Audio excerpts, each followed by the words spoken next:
ஒரு சிறிய மாற்றம். ஒரு சிறிய கிராமத்தில் அருண் என்று ஒரு இளைஞன் இருந்தான். அவன் எப்போதும் நான் பெரியவன் ஆகணும், பணம் சம்பாதிக்கணும் என்று நினைப்பான். ஆனா அவன் ஒரு பிரச்சனை, அவன் எதையும் தொடங்க மாட்டான்.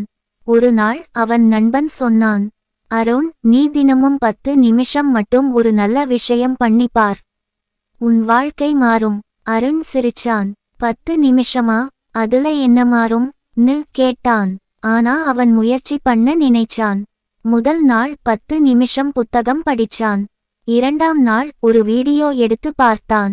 3ஆம் நாள் அதை யூடியூப்ல அப்லோட் பண்ணான். அப்படி தினமும் கொஞ்சம் கொஞ்சமா முயற்சி பண்ண ஆரம்பிச்சான். மாதம் கழிச்சு அவனோட வீடியோக்கள் ஸ்லோலி வியூஸ் வாங்க ஆரம்பிச்சது. 6 மாதம் கழிச்சு அவனுக்கு 10,000 சப்ஸ்கிரைபர்ஸ். ஒரு வருடம் கழிச்சு அவனோட பேஷன் தான் அவனோட இன்கம் ஆயிடுச்சு. அந்த நாள் அவன் நினைச்சான், நான் பெரியதா எதுவும் செய்யல, தினமும் 10 நிமிஷம்தான், ஆனா அதுதான் என் வாழ்க்கையை மாற்றுச்சு. சரியான குறி. மோரல்: சின்ன சின்ன முயற்சிகள் தான் பெரிய வெற்றியை உருவாக்கும்.